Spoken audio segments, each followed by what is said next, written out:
Hello again, dear listener. We have already come to the 6th unit of our video lesson, specifically made for the distance learners of economics field. I am Kahorva Nigina Abduvahidovna, an English teacher at Kashi State Technical University. So today's theme is macro and microeconomics. Let's get it started. Well, here are the things which we are going to learn today. So firstly, we will get to know the fundamental concepts of micro and macroeconomics and how they shape economic decisions. And secondly, we will review the topics through audio materials and engaging practice tasks. And lastly, we will strengthen our command of past simple tense in economic context. Okay, let's go. And as we've already got used to, we will start our lesson by asking you some teasing questions to get to know your opinions. So here they are. Question 1. When food prices increase in your city, is it a micro or macro issue, and why? Second question. Who controls inflation in a country? The third question, why do governments care about unemployment rates? So take a moment to discuss these questions with your classmates, or you may think on your own. And now let's understand what actually comprised the macro and microeconomics. As we all know, economics helps us understand how the world works, and it is mainly divided into two powerful branches, microeconomics and macroeconomics. Microeconomics focus on small, everyday decisions.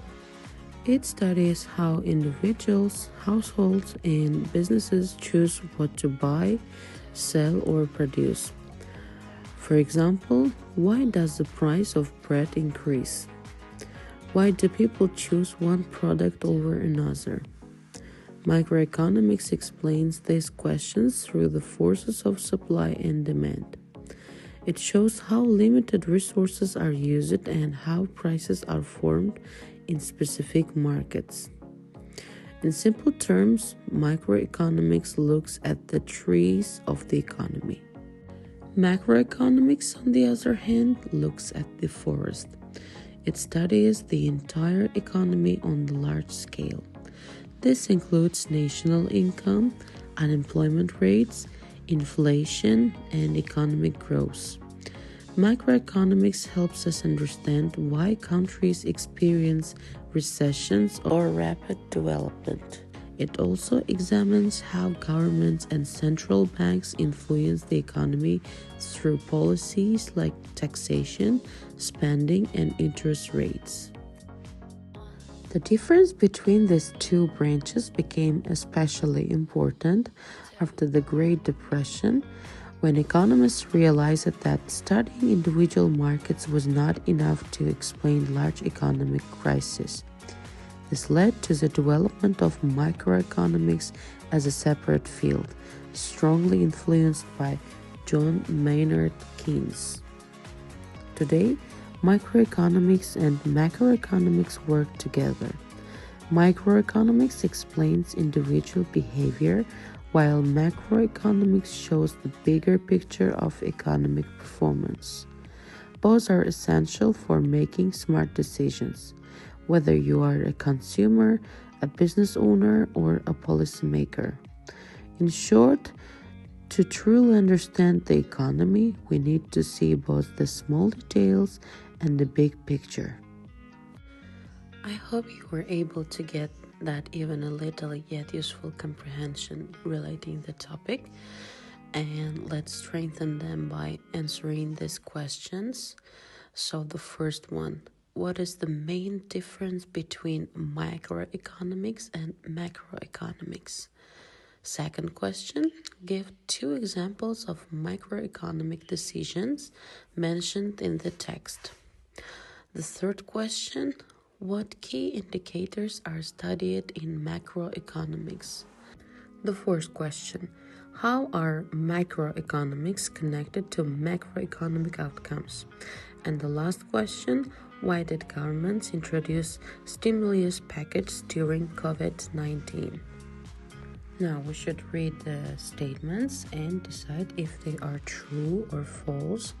You'll be given 30 seconds, but you may take a longer time, extra time, to think and decide. And after doing this, we will check our answers together.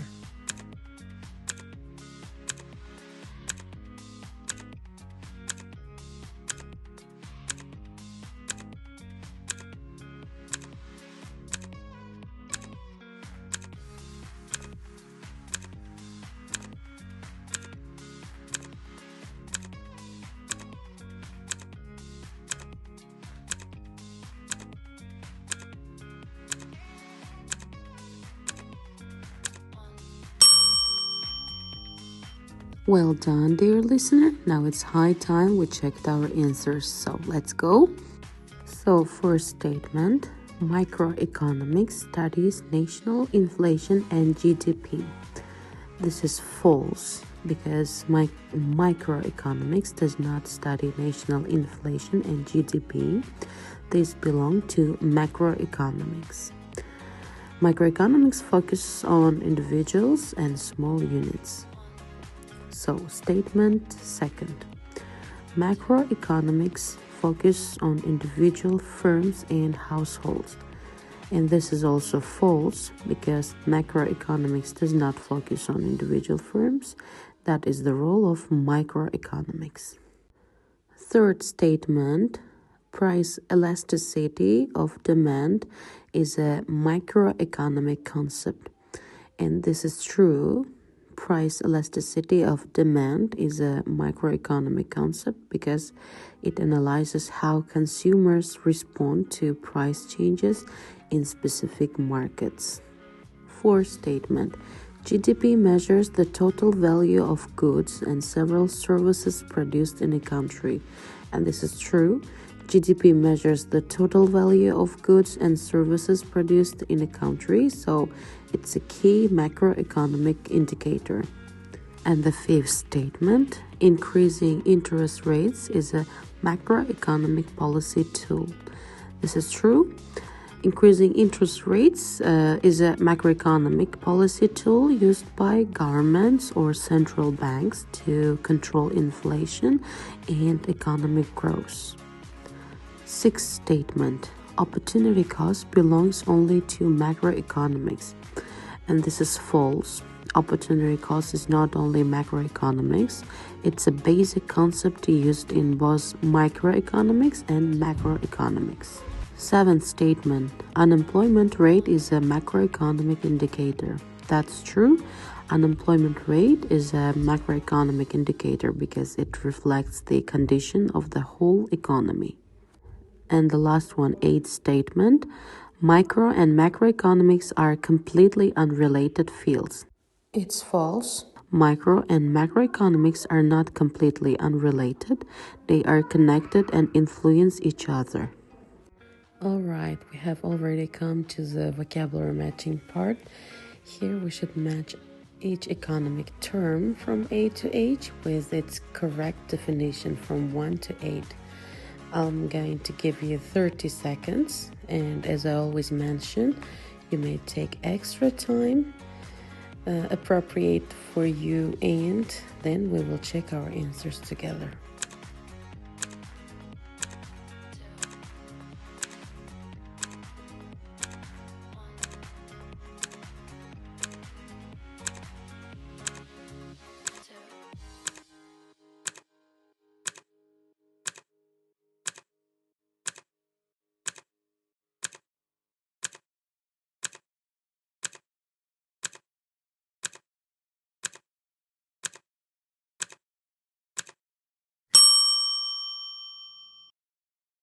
All right, dear listener, now let's check our answers together. So, inflation. The answer is the rise in general price levels. Elasticity. This is the responsiveness of demand to price changes. GDP. GDP is the total value of goods and services produced in a country. Next word is opportunity cost. This is the cost of the next best alternative. E1. Fiscal policy. This is the government spending and taxation policy. Unemployment is the percentage of people without jobs but actively seeking work. Market equilibrium. This is a situation where supply equals demand. And the last one, stimulus package. This is government financial support to boost the economy. All right, well done. And now let's do some listening activity. Let's listen to Thomas' coffee dilemma. You're going to listen carefully and fill in the blanks with the correct words. Let's go. Unit 6, Micro and Macroeconomic Story, Part 1. Thomas is a second-year university student. One morning, he went to buy his usual coffee before class. But something was different. The price has increased, the seller said calmly. Thomas was surprised. Why? The seller explained. The price of coffee beans has increased. Transportation costs have also gone up. At that moment, Thomas was facing microeconomics, even if he didn't know it yet. Later in class, his teacher explained. Microeconomics studies individual markets and decisions. When the coffee shop increases prices because costs rise, that is supply and demand. When customers decide whether to keep buying coffee or not, that is consumer behavior. Thomas realized, the coffee shop owner must calculate cost of production. Customers think about opportunity cost. Should I buy coffee or save money? If the price is too high, demand decreases. This shows price elasticity. That one cup of coffee was a microeconomic story. All right, dear listener, I hope you were able to finish filling the blanks. Now, here are the answers for part 1. First, coffee. Second word is beans. Third word is cost. Fourth word is microeconomics. Fifth word is cost of production. Sixth word is consumer behavior. Seventh word is demand. And the last word for each sentence is price elasticity. And now I want to talk about one of the most important tenses in English, the past simple tense. We use the past simple to talk about actions that started and finished in the past. These actions are complete. They are not happening now. For example, I visited my grandmother yesterday. This means the action is finished. It happened in the past. To form the past simple, we usually add ed to regular verbs. For example, work becomes worked, or play becomes played. But be careful, some verbs are irregular. They change completely. For example, go becomes went, eat becomes ate. We also often use time expressions with past simple such as yesterday, last night, last week, in 2020, 2 days ago. And now let's look at the negative sentences. We use did not, didn't, plus the base form of the verb. For example, I did not go to school yesterday. For questions, we use did at the beginning. Did you watch the movie? And we answer, yes, I did. Or no, I didn't. So remember, past simple is all about finished action in the past. Now let's do one more exercise. So you should fill in the blanks using the verbs correctly in the past simple form. Just as usual, you'll be given 30 seconds and you may take extra time. And having finished, we will check our answers together.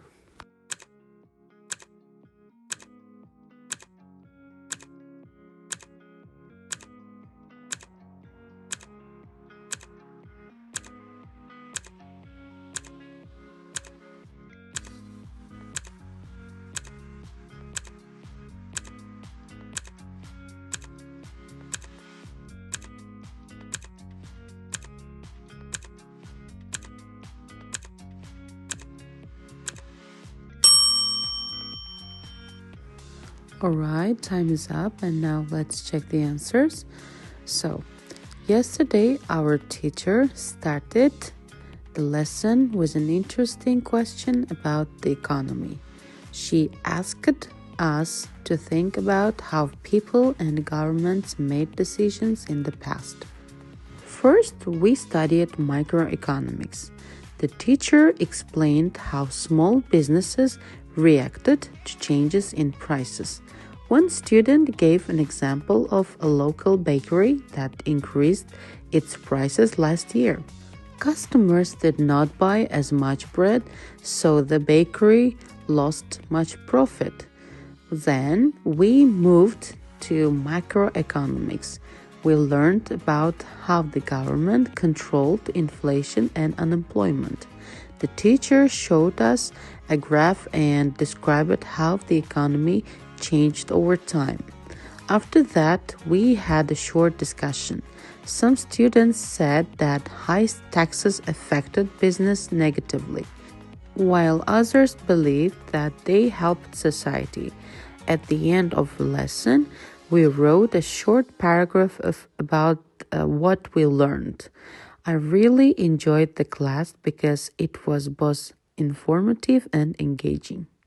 Now let's some video, which is very interesting, and I hope that strengthens your worldview about the macro and microeconomics. Have a good watching. Economics is a social science that studies the behavior of individuals, organizations, and societies when they make decisions about how to allocate scarce resources. It is often divided into two main branches, microeconomics and macroeconomics. Microeconomics focuses on the behavior of individual economic agents, such as households and firms, and how they make decisions about what to buy, sell, and produce.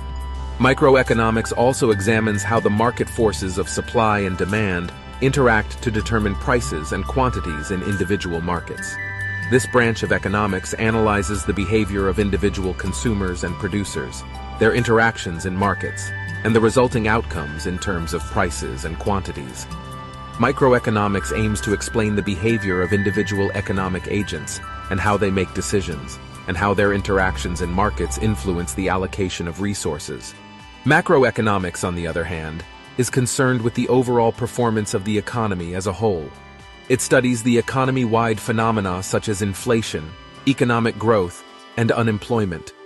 Macroeconomics analyzes the aggregate behavior of consumers, producers, and governments, and how their interactions determine the overall level of economic activity in the country.